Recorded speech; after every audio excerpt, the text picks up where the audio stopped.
Ciertamente, todos nosotros, en nuestra vida cristiana, en algún momento de nuestra vida vamos a sufrir adversidad. Vamos a sufrir aflicción, vamos a sufrir aflicciones.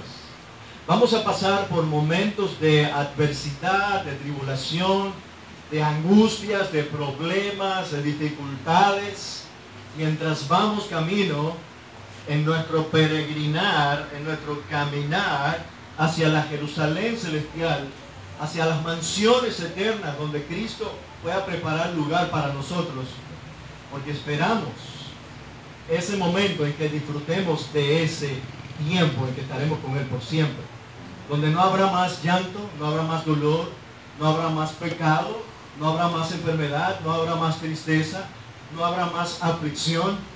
Allá nos espera un futuro glorioso. Amén.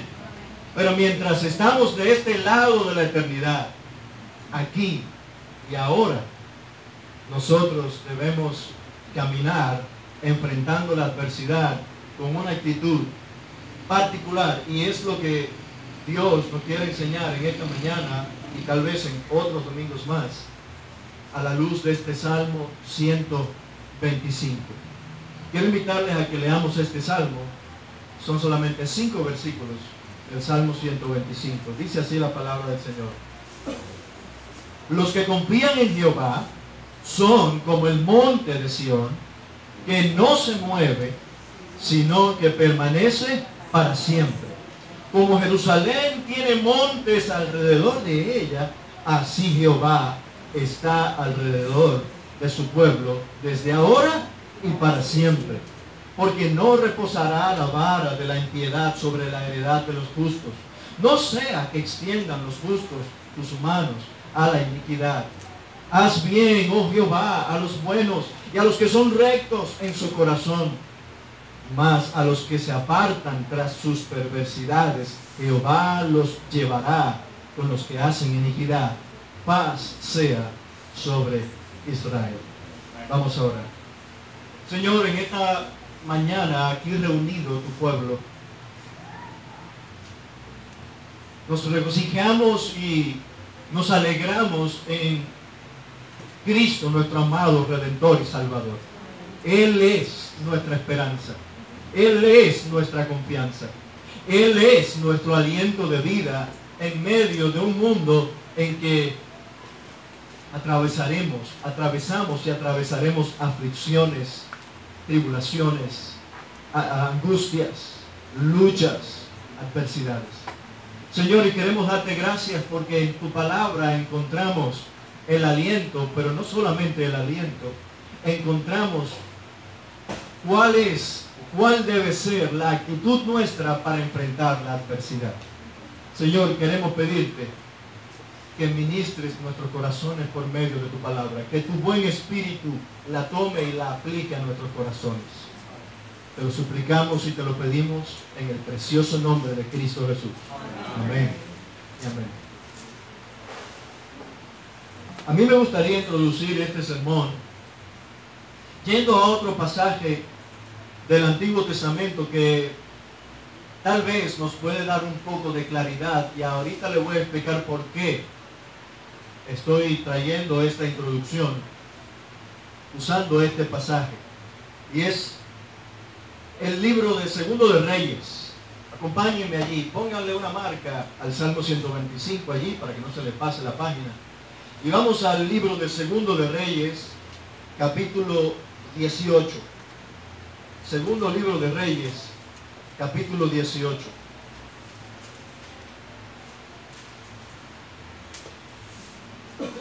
Ok, en el segundo libro de Reyes, capítulo 18 y capítulo 19, se nos narra, se nos cuenta acerca de el reinado de un rey llamado Ezequías. ¿Okay? Y algunos acontecimientos que sucedieron, cosas que sucedieron durante el reinado de Ezequías. Vean conmigo, vamos a leer algunos versículos para poner un poco en contexto lo que está pasando durante el reinado del libro de Ezequías y que va a guardar relación con lo que vamos a estudiar en el Salmo 125. Dice: En el tercer año de Oseas, hijo de Ela, rey de Israel, comenzó a reinar Ezequías, hijo de Acaz, rey de Judá. Cuando comenzó a reinar era de 25 años y reinó en Jerusalén 29 años. Y el nombre de su madre fue Abi, hija de Zacarías. Hizo lo recto ante los ojos de Jehová, conforme a todas las cosas que había hecho David, su padre. Él quitó los lugares altos y quebró las imágenes y cortó los símbolos de acera e hizo pedazos la serpiente de bronce que había hecho Moisés, porque hasta entonces le quemaban incienso los hijos de Israel, y la llamó Neustán. En Jehová Dios de Israel puso su esperanza. Ni después ni antes de él hubo otro como él entre los reyes de Judá, porque siguió a Jehová y no se apartó de él, sino que guardó los mandamientos que Jehová prescribió a Moisés, y Jehová estaba con él, y a donde quiera que salía prosperaba. Él se rebeló contra el rey de Asiria y no le sirvió. Hirió también a los filisteos hasta Gaza y sus fronteras, desde las torres de las atalayas hasta la ciudad fortificada. Aquí vemos el comienzo del reinado de este hombre creyente, un piadoso rey. De los pocos reyes que fueron piadosos y justos y temerosos de Dios, Ezequías fue uno de ellos. Y vemos cómo comenzó a reinar, y la Biblia dice que este hombre era justo, que este hombre temía al Señor, y que este hombre incluso empezó a quitar toda la idolatría del pueblo, de en medio del pueblo de Dios, en Jerusalén, en Israel. Pero ¿qué pasó? Miren lo que dice el versículo 13. A los 14 años del rey Ezequías, subió Sennacherib, rey de Asiria, contra las ciudades fortificadas de Judá y las tomó. Entonces Ezequías, rey de Judá, envió a decir al rey de Asiria que estaba en Laquis: yo he pecado, apártate de mí y haré todo lo que me impongas. Y el rey de Asiria impuso a Ezequías, rey de Judá, 300 talentos de plata, mucho dinero, y 30 talentos de oro. Dio por tanto Ezequías toda la plata que fue hallada en la casa de Jehová y en los tesoros de la casa real. Entonces Ezequías quitó el oro de las puertas del templo de Jehová y de los oficiales que él mismo, rey Ezequías, había cubierto de oro, y lo dio al rey de Asiria. Y después el rey de Asiria envió contra él, contra el rey Ezequías, al Tartán, al Rapsaris y al Rapsacés, con un gran ejército desde Laquis contra Jerusalén. Y subieron y vinieron a Jerusalén. Y habiendo subido, vinieron y acamparon junto al acueducto del estanque de arriba, en el camino de la edad del lavador. Llamaron luego al rey, y salió a ellos Eliaquín, hijo de Hilcías, mayordomo, y Sebna, escriba, y Joa, hijo de Asaf, canciller. Y les dijo el Rapsacés: decid ahora a Ezequías: así dice el gran rey de Asiria, ¿qué confianza es esta en que te apoyas? Dices, pero son palabras vacías: consejo tengo y fuerzas para guerra. Mas, ¿en qué confías que te has rebelado contra mí? He aquí que confías en este báculo de caña cascada en Egipto, en el cual si alguno se apoyare, se le entrará por la mano y le traspasará. Tal es Faraón, rey de Egipto, para todos los que en él confían. Y si decís, nosotros confiamos en Jehová nuestro Dios, ¿no es este aquel cuyos lugares altos y altares ha quitado Ezequías, y ha dicho a Judá y a Jerusalén: delante de este altar adoraréis en Jerusalén? Ahora pues, yo te ruego que des rehenes a mi señor, el rey de Asiria, y yo te daré 2000 caballos, si tú puedes dar jinetes para ellos. ¿Cómo pues podrás resistir a un capitán, al menor de los siervos de mi señor, aunque estés confiado en Egipto con sus carros y su gente de a caballo? ¿Acaso he venido yo ahora sin Jehová a este lugar para destruirlo? Jehová me ha dicho: sube a esta tierra y destrúyela. Entonces dijo Eliaquín, hijo de Hilcías, y Sebna y Joa al Rapsacés: te rogamos que hables a tus siervos en arameo, porque nosotros lo entendemos, y no hables con nosotros en lengua de Judá, o sea, en hebreo, a oídos del pueblo que está sobre el muro. Y el Rapsacés le dijo: me ha enviado mi señor para decir estas palabras a ti y a tu señor, y no a los hombres que están sobre el muro, expuestos a comer su propio estiércol y beber su propia orina con vosotros? Entonces el Rabsacés se puso en pie y clamó a gran voz en lengua de Judá, y habló diciendo: oíd la palabra del gran rey, el rey de Asiria. Así ha dicho el rey: no os engañe Ezequías, porque no os podrá librar de mi mano. Y no os haga Ezequías confiar en Jehová, diciendo: ciertamente nos librará Jehová, y esta ciudad no será entregada en mano del rey de Asiria. No escuchéis a Ezequías, porque así dice el rey de Asiria: haced conmigo paz, y salid a mí, y coma cada uno de su vid y de su higuera, y beba cada uno las aguas de su pozo. Para abreviar, por causa del tiempo, ¿qué es lo que está pasando aquí? Tenemos a un rey piadoso que está reinando sobre Jerusalén. Y al cabo del tiempo de su reinado y de hacer todos los cambios piadosamente, quitar la idolatría de Jerusalén y de todo Judá, entonces viene esta amenaza contra su reino y contra su ciudad de Jerusalén y contra todo Judá. Y viene este Rabsacés como un capitán del ejército de Asiria, de Senaquerib, un poderoso ejército. Venía contra Jerusalén y viene a traer un discurso de temor para que el rey se atemorizara, para que el rey dijera: sí, está bien, nos vamos a someter a ti y a todo tu ejército. Y viene este hombre trayendo todas estas amenazas, diciéndole al rey Ezequías: si tú te vas a aliar con alguien, no te alíes con Egipto. Egipto era una nación poderosa. Egipto no te puede ayudar ante mi poder. Tampoco digas que te vas a aliar, que vas a confiar totalmente en el poder de Dios, porque Dios no pudo guardar a Israel de mi mano. Ya Israel había caído. Y se narra la caída de Samaria en el norte. Ya Israel había caído ante mi poder. Y ahora Judá va a resistir mi poder. Si Dios no los pudo librar. Y ahora tampoco los va a evitar que yo ejerza mi poder sobre Judá y sobre Jerusalén. Miren ahora lo que dice el capítulo 19. Cuando el rey Ezequías oyó estas cosas, rasgó sus vestidos y se cubrió de cilicio, afligió y entró en la casa de Jehová. Y envió a Eliaquim mayordomo, a Sebna, escribe, a los ancianos de los sacerdotes cubiertos de cilicio, al profeta Isaías, que era el profeta en ese tiempo, hijo de Amós, para que le dijesen: así ha dicho Ezequías, este día es día de angustia, de reprensión y de blasfemia, porque los hijos están a punto de nacer y la que da a luz no tiene fuerzas. Quizá oirá Jehová Dios todas las palabras del Rabsacés, a quien el rey de los asirios, su señor, ha enviado para blasfemar al Dios viviente y para vituperar y humillar con palabras las cuales Jehová tu Dios ha oído. Por tanto, eleva oración por el remanente que queda.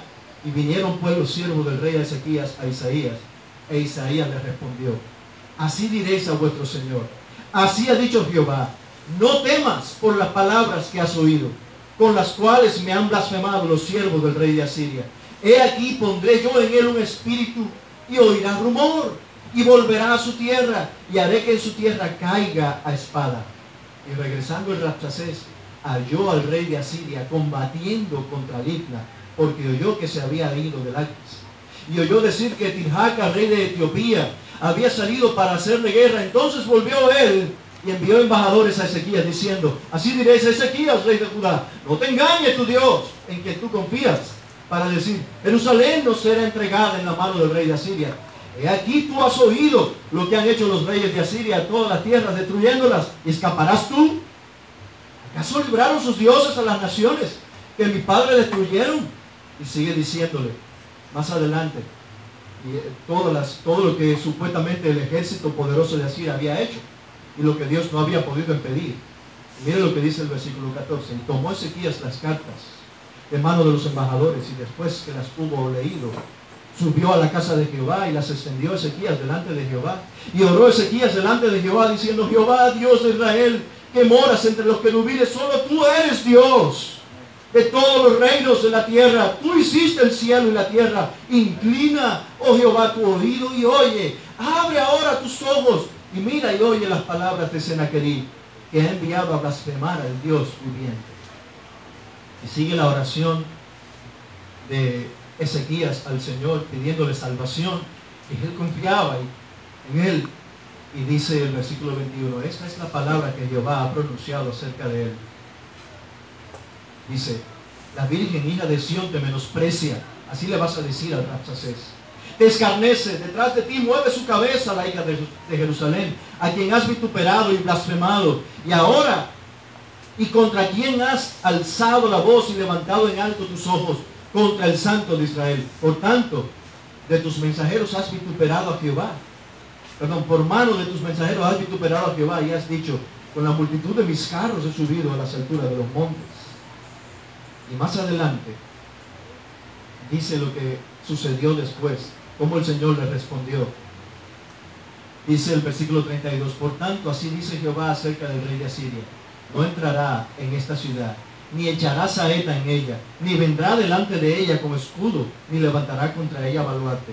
Por el mismo camino que vino, volverá y no entrará en esta ciudad, dice Jehová, porque yo ampararé esta ciudad para salvarla, por amor de mí mismo y por amor de David, mi siervo. Y dice la Escritura, versículo 35, y aconteció que aquella misma noche salió el ángel de Jehová y mató en el campamento de los asirios a 185,000. Y cuando se levantaron por la mañana, he aquí que todo era cuerpos de muertos. Entonces Sennacherib, rey de Asiria, se fue y volvió a Nínive, donde se quedó. Y aconteció que mientras él adoraba en el templo de Nisroch su dios, Adramelech y Sarecer sus hijos lo hirieron a espada y huyeron a la tierra de Ararat, y reinó en su lugar Esarhadón, su hijo. Al contemplar una historia como esta, con la que yo he querido introducir este sermón, nosotros nos podemos dar cuenta de que el poder y la capacidad no está en nosotros para enfrentar la adversidad. ¿Está en quién? En Jehová. Está en el Señor. Algunos comentaristas dan algunas posibilidades de en qué se basó la Escritura para escribir este Salmo 125 que vamos a estudiar. Algunos han pensado que el Salmo 125 se escribió bajo el contexto de un rey de Israel que era impío, que no temía al Señor. Otros relacionan Salmo 125 a este suceso que nosotros acabamos de introducir durante el reinado del rey Ezequías. Y durante la amenaza y el sitio, el rey de Asiria sitió, rodeó a Jerusalén y nadie podía entrar ni salir, con el fin de conquistarla y de destruirla y de hacerla esclava suya.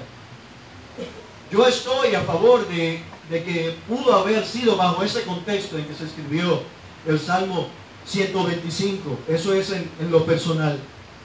Pero independientemente de lo que sea, la manera en que se escribió este Salmo 125 nos da a entender que había un momento duro y difícil que estaba pasando la nación y Jerusalén siendo amenazada por los enemigos. Los salmos, en la mayoría de ellos nosotros nos podemos encontrar el corazón del salmista, que estaba pasando y atravesando situaciones difíciles. Los salmos expresan en forma poética las más profundas emociones del corazón del salmista, y quienes escribieron experiencias de sus propias vidas o de otros, acerca de experiencias de sus propias vidas o de otras personas. Y estas expresiones son experiencias profundas que pueden ir de una tristeza profunda ante dificultades, peligros y también pecados, hasta la más alta cumbre del gozo y de la gratitud al Señor por su gracia, por su bondad, por su misericordia, además de intensas convicciones de confianza en el Señor.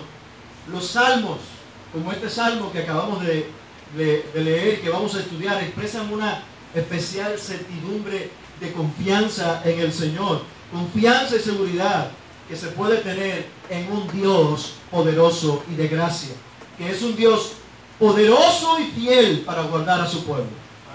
Este salmo es conocido como parte de los salmos del ascenso. Era usado este salmo junto con otros salmos, desde el Salmo 120 al 134, para el pueblo de Israel cantar alabanzas mientras iba subiendo hacia Jerusalén desde las diferentes partes de Israel, mientras ellos iban a adorar durante las fiestas, por ejemplo, las fiestas de los tabernáculos, la fiesta de Pentecostés que se celebraba en Jerusalén, y cada año el pueblo de Israel iba subiendo hacia Jerusalén. Y dice que eran cantos de ascenso o de subida, porque Jerusalén estaba casi a 1000 pies de altura sobre todo el territorio de Israel. La ciudad de Jerusalén estaba situada sobre un monte, y por eso los judíos, mientras iban a Jerusalén, iban subiendo, y mientras iban subiendo, iban cantando esta serie de salmos que recuerdan eventos del pasado, victorias del pasado, de la protección del Señor y de la obra del Señor. De igual manera, así también nosotros vamos en ascenso hacia la Jerusalén celestial.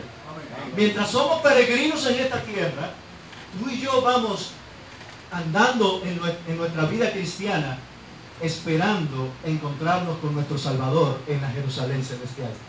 Paso a paso, recordando las obras del Señor, confiando en el Señor. Y esto es probablemente, como le estaba diciendo, el contexto en el que se escribió, o bajo el que se escribió el Salmo 125. Por tanto, al contemplar este salmo y este probable contexto histórico en que se basó el salmista para escribirlo, nosotros podemos sacar esta verdad central, y es la siguiente: Dios, tampoco pequeño, Dios, habiendo establecido un pacto de gracia para con su pueblo, es fiel para cumplir con ese pacto de salvación, de protección y cuidado. Por tal razón, tu actitud ante la adversidad es la de confiar en Él. Tu actitud y mi actitud ante la adversidad debe ser de una total confianza en Él. Vamos a ver cuál es esa actitud que tú y yo debemos tener. En primer lugar, si vemos el versículo 1 del Salmo 125, versículo 1 y 2, la actitud debe ser de confianza en la promesa de protección y en el cuidado fiel de Dios. Confiando en la promesa de protección y en el cuidado fiel de Dios. En estos dos primeros versículos encontramos dos promesas de Dios para aquellos que confían en Él. La primera de ellas es una promesa de firmeza. Los que creen en el Señor estarán firmes. Firmes. La encontramos en el versículo 1. Vean conmigo. Los que confían en Jehová son como el monte de Sión, miren, que no se mueve, sino que permanece para siempre. Ahora ven la otra promesa, versículo 2. Como Jerusalén tiene montes alrededor de ella, así Jehová está alrededor de su pueblo, desde ahora y para siempre. Esta es una promesa de cuidado y protección de Dios. Una promesa de firmeza, de que Dios nos va a ayudar a permanecer firmes. Él va a pelear nuestras batallas, y también Él está alrededor de su pueblo, protegiéndolo y cuidándolo mientras está enfrentando una adversidad. Este salmo, como muchos otros salmos, comienza con una expresión de ¿qué? De confianza en Dios, que pone de manifiesto el sentir, la viva necesidad del mismo corazón del salmista, que hasta ahora no sabemos quién fue el que lo escribió. Es un autor anónimo, no sabemos. Pudo haber sido David, pudo haber sido Asaf, pudo haber sido otro de los salmistas, pero no sabemos quién fue. Ahora, sí se puede ver esta necesidad de esta viva confianza de un creyente, de creer, de descansar y confiar en quien puede ser su ayuda en momentos de dificultad. ¿Y quién es ese que debe ser el objeto de nuestra confianza?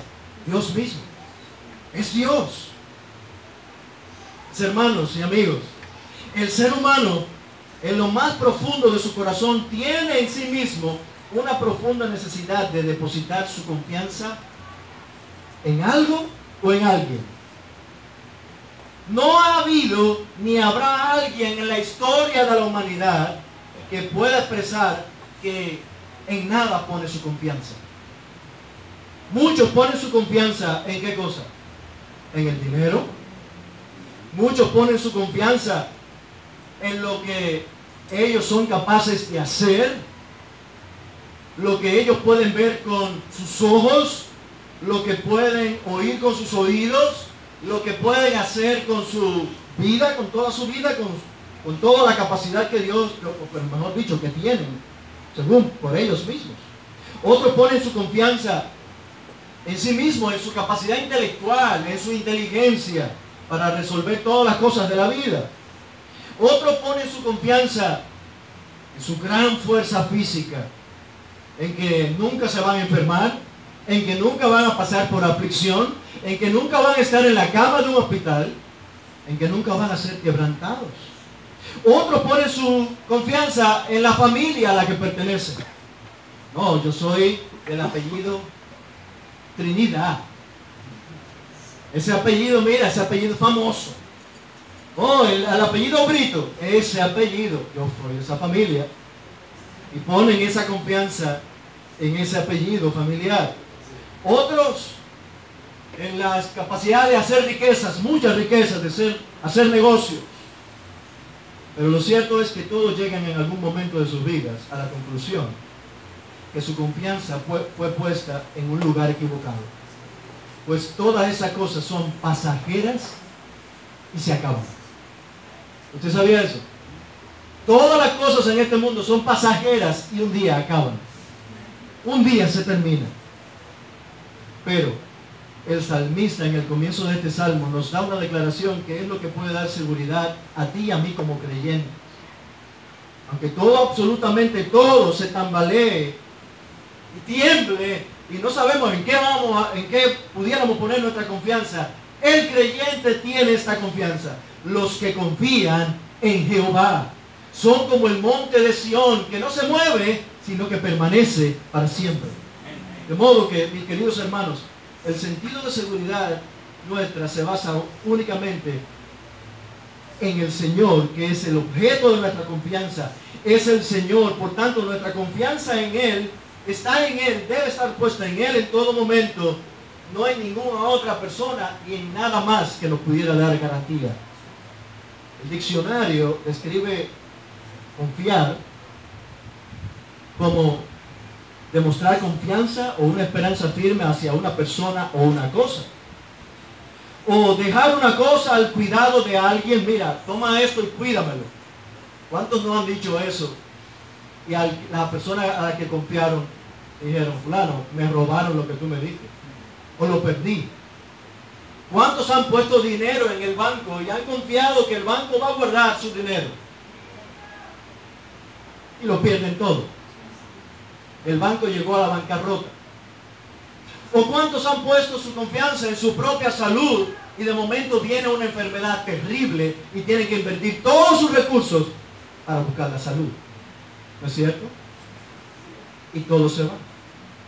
Todo se va. De modo que entendemos que solo aquellos que confían en el Señor lo demuestran dejando al cuidado del Señor su vida, porque le tienen confianza especial en su capacidad para sostener y que será siempre fiel y propicio para socorrer. ¿Pero a quiénes? Los que confían. En otras palabras, los que se creen incapaces por sí mismos de poder enfrentar los retos de la vida. Y quiere el Señor que ese sea el caso tuyo y mío. Que ante los retos de la vida, yo tengo una pregunta. ¿Tienes tus retos ahora mismo? Un reto que tú dices, ¿cuándo va a terminar esto? ¿Cuándo va a pasar esta situación de aflicción? Si nos analizamos y hacemos una revisión en nuestra mente y en lo que estamos viviendo ahora mismo, nuestros retos pueden ser muy grandes. Los retos pueden ser como el reto que experimentó el rey Ezequías.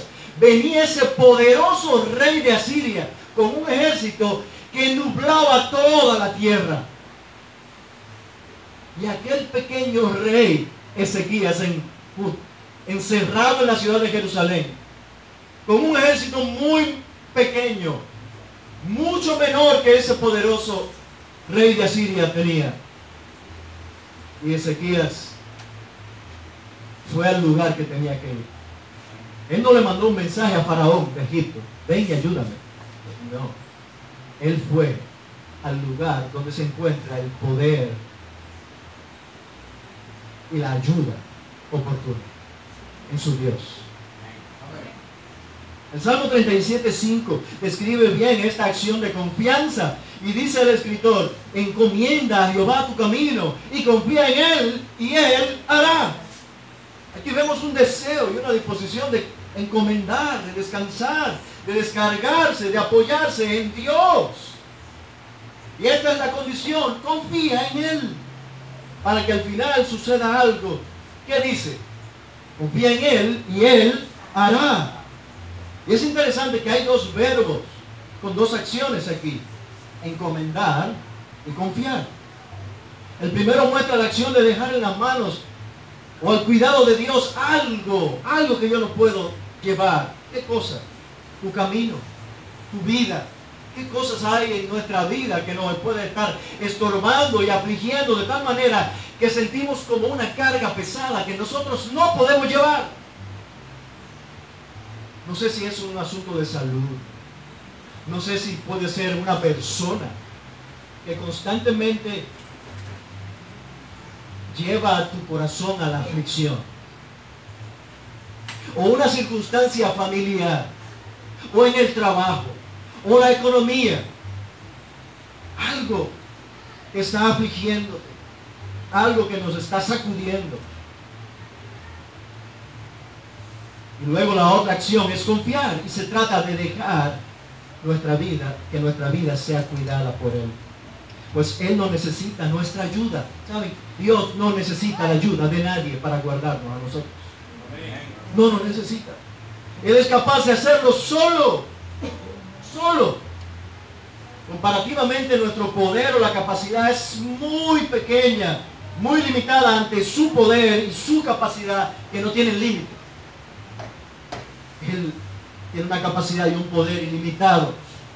Si tú te diste cuenta, el salmista, para referirse aquí, usa el nombre de Jehová. ¿Y cuál es la intención del salmista? Recordar que Dios es un Dios del pacto. Ese Dios que hizo un pacto de gracia. ¿Se acuerdan lo que hizo con Moisés? ¿Cómo se dio a conocer a Moisés?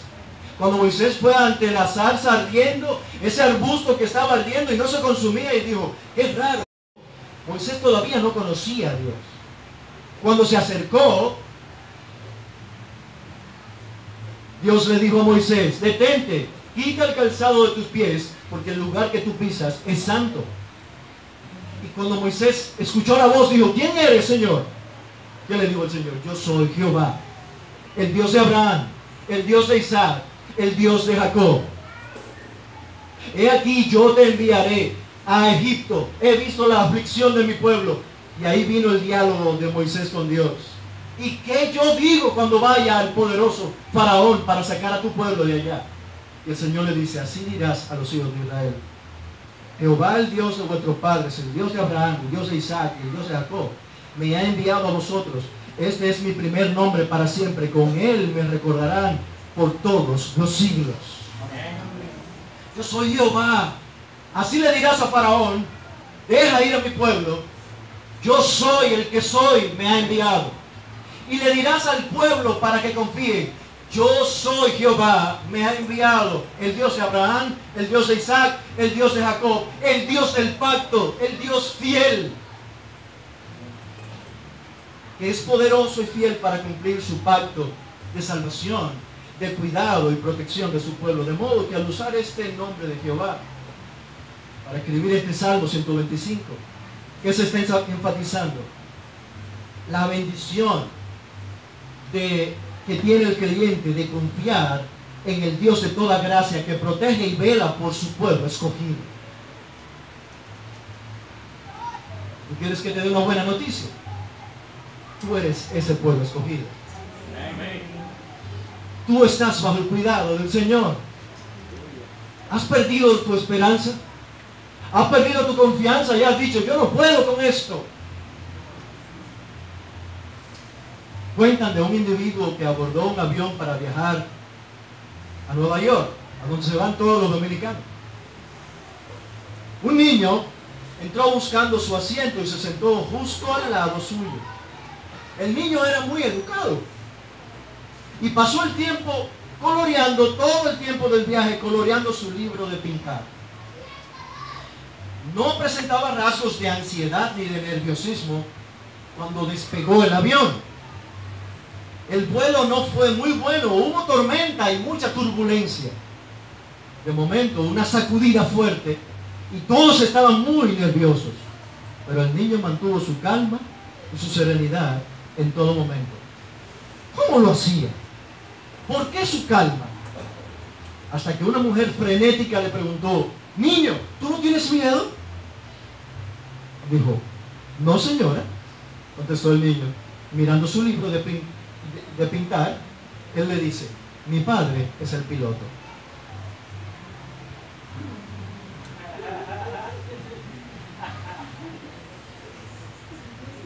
¿Qué nos dice esa actitud?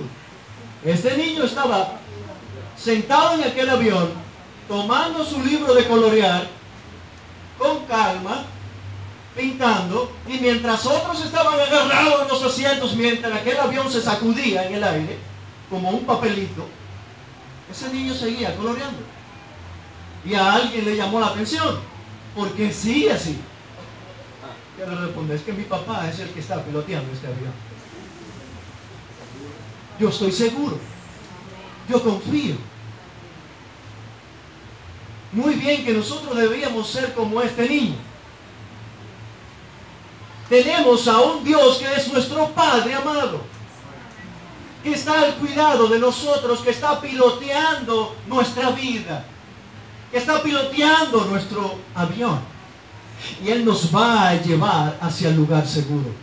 Amén. En medio de nuestras aflicciones, en medio de los retos que tenemos. Nahum 1:7 dice, bueno es Dios para fortaleza en el día de la angustia y conoce a los que en Él confían. En Hechos 18 también le dice el apóstol Pablo, entonces el Señor dijo de noche en visión a Pablo, no temas, sino habla y no calles, porque yo estoy contigo y ninguno te podrá hacer mal. Salmo 9:9, y será Dios refugio al pobre, refugio para el tiempo de angustia. Salmo 18:2, roca mía y castillo mío y mi libertador, Dios mío, fuerte mío, en Él confiaré, escudo mío y el cuerno de mi salud, mi refugio. Salmo 32:7, tú eres mi refugio, me guardarás de angustia, con cánticos de liberación me rodearás. ¿De qué se trata entonces? Se trata entonces de que no debemos ser diligentes en hacer aquellas cosas que sí nos tocan hacer. Sabemos que tenemos a un Dios poderoso que vela por nosotros y tenemos las promesas de firmeza, de que vamos a permanecer firmes, como dice el salmista. Los que confían en Jehová son como el monte de Sión, que no se mueve, sino que permanece para siempre. Firmes. Una promesa de que estaremos firmes, con la garantía de que Él nos sostiene. En el verso 2 dice, como Jerusalén tiene montes alrededor de ella, así Jehová está alrededor de su pueblo desde ahora y para siempre. Una promesa de protección y cuidado alrededor de nuestro. Sin embargo, ese cuidado no debe hacernos a nosotros estar inactivos, sino a esa confianza nos debe llevar a la obediencia. La confianza y la obediencia son hermanas. Van de la mano. Yo confío en el Señor, entonces voy a vivir conforme a lo que el Señor me dice en su palabra. Voy a obedecer porque yo le creo a Él. Yo voy a confiar en Él. Noé Le creyó y confió en la palabra del Señor. ¿Y qué hizo? Construyó un arca para que se salvase él y su familia en el juicio de Dios por el pecado de los hombres. Abraham confió en la palabra de Dios y salió de su tierra, una que no conocía, a una tierra que el Señor le prometió. Moisés extendió su mano sobre el mar y Dios hizo que el mar se retirara para que Israel pasara en seco. Josué rodeó con el pueblo de los muros de Jericó por 7 días hasta que Dios los derribara. Rahab la ramera no pereció juntamente con los desobedientes cuando recibió a los espías en su casa. Todos ellos confiaron, pero ellos actuaron. ¿Se dan cuenta? El factor común de todos estos ejemplos es que confiaron en el Señor, mis amados hermanos y hermanas, en cualquiera de tus luchas, retos o debilidades, aflicciones, temores. Confía en el Señor y actúa conforme a esa fe.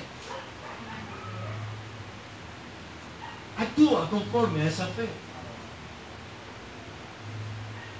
Hay temores que nos paralizan. Y hay momentos de sobresalto.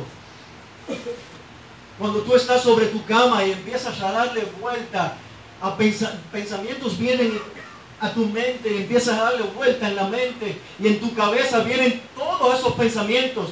Y cuando vienes a ver, estás metido en una tormenta de ansiedad. Y repasas lo que estás pasando en tu vida, en esta semana, en este día o en esta temporada de tu vida, y tú dices, ¿cómo salgo de esto? Y se llena tu corazón de ansiedad. ¿O acaso no sucede eso? Nos llenamos de ansiedad y de temores. Los temores nos asaltan. Cuando llegue ese momento, acuérdate lo que dice el Salmo 125. Los que confían en Jehová son como el monte de Sión, que no se mueve, sino que permanece para siempre.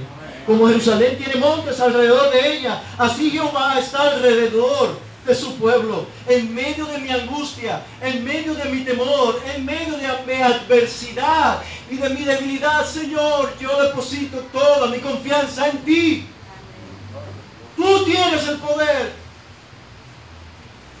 Yo no puedo, pero tú sí puedes.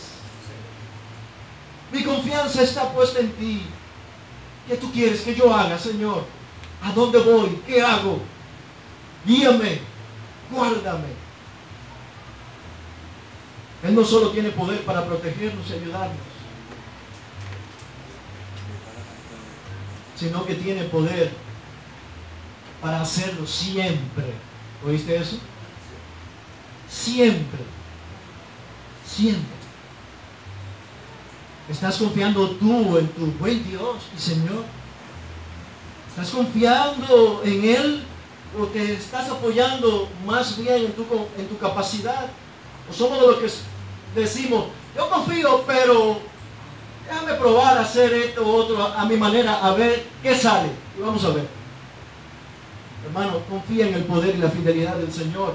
Y solo así tú podrás disfrutar de una vida inconmovible, firme y permanente en el Señor. Esa debe ser nuestra actitud, de confiar en el poder protector fiel de Dios, en la fidelidad de Dios que nos va a guardar. Como el monte de Sión, que no se mueve, sino que permanece para siempre. Notemos que se menciona a este monte de Sión, cual se refiere a la ciudad de Jerusalén, que era la capital del reino de Judá y el lugar de adoración de los judíos. Era el orgullo y el gozo del pueblo de Israel, del pueblo de Dios. Dios manifestaba allí en el templo de Salomón su presencia y el pueblo se deleitaba en la adoración al Señor. Este lugar era especial para Dios y Dios estaba dispuesto a protegerlo. Dios se engrandece y se glorifica para proteger a Jerusalén. ¿Y acaso Dios no nos va a proteger y a guardar a nosotros? El templo de Jerusalén Era como la representación de la presencia de Dios. Era solamente una imagen. Era solamente algo más importante que el pueblo de Israel debía recordar. Y era algo más importante que vendría. ¿Tú sabes qué era? Que el Señor haría morada en aquellos que pusieran su confianza en Él. Tú eres más precioso que el templo de Jerusalén. Tú eres más importante y más especial que cualquier otra cosa en la que Dios pueda deleitarse. Tú y yo. Claro que sí. Lo que más le da complacencia a Dios es su Hijo Jesucristo. Claro que sí. Pero aquellos que han confiado en Cristo son un especial tesoro para Dios. ¿A veces has dudado de que eres un especial tesoro de Dios? Y que Él no te está cuidando. ¿Y quieres que te diga algo? No es parte de lo que debería decir ahora, sino del próximo sermón. Dios está a tu cuidado. Él está a tu cuidado. Él te está guardando a ti. Mis amados hermanos, ¿tú recuerdas las declaraciones de Cristo a sus discípulos? En el mundo, en Juan 16:33 dice, en el mundo tendréis aflicción, mas confiad, yo he vencido al mundo. ¿Quién fue el que mató a 185,000 soldados del poderoso rey de Asiria? El ángel de Jehová. ¿Y sabe quién era el ángel de Jehová? Cristo es el ángel de Jehová. Y el que tenía el poder, el que tuvo el poder y manifestó su poder para en una noche matar a 185,000 soldados, ¿acaso no tendrá el poder para guardar nuestro corazón? Para guardarnos de nuestros temores y en medio de nuestras circunstancias pelear nuestras batallas. Él es el que pelea nuestras batallas. ¿Saben una cosa? El Señor se deleita en que cuando nosotros confiamos en Él, y Él se deleita en obrar extraordinariamente para librarnos a nosotros. Hebreos 2:18 dice, pues en cuanto Él mismo padeció siendo tentado, es poderoso para socorrer a los que son tentados. Por eso, mis amados hermanos, tu actitud y mi actitud enfrentando la adversidad es esta que nosotros acabamos de estudiar, confiando en la promesa de protección y en el cuidado fiel de Dios. Vamos a orar. Señor, queremos darte gracias por darnos tu palabra. Señor, hay adversidades, pruebas, situaciones y temores, aflicciones que ponen a prueba nuestra confianza. Señor, mis hermanos aquí y aún un servidor, aún yo, nosotros en nuestra debilidad flaqueamos. Nos pudiera suceder muchas veces como a Ezequías, y se atemorizó, pero acudió a ti, Señor, y tú le respondiste. Y así le dijiste lo que sucedería, cómo tú librarías a él y a toda aquella ciudad de Jerusalén para ser guardados del poder de el enemigo impío que nos asediaba. Señor, hay muchas cosas que nos suceden como a Ezequías, temores, ansiedades, angustias, nos asaltan, perdemos la paz, perdemos el gozo, nuestra confianza es quebrantada, Señor. Ayúdanos a recordar lo que tú nos has dicho en tu palabra en esta mañana. Los que confían en Jehová son como el monte de Sión, que no se mueve, sino que permanece para siempre. Como Jerusalén tiene montes alrededor de ella, así Jehová está alrededor de su pueblo, desde ahora y para siempre. Señor, en ti confiamos y en ti esperamos. En ti ponemos nuestros temores y tú harás. En el nombre de Cristo Jesús. Amén. El Señor les bendiga, amados hermanos. Amén.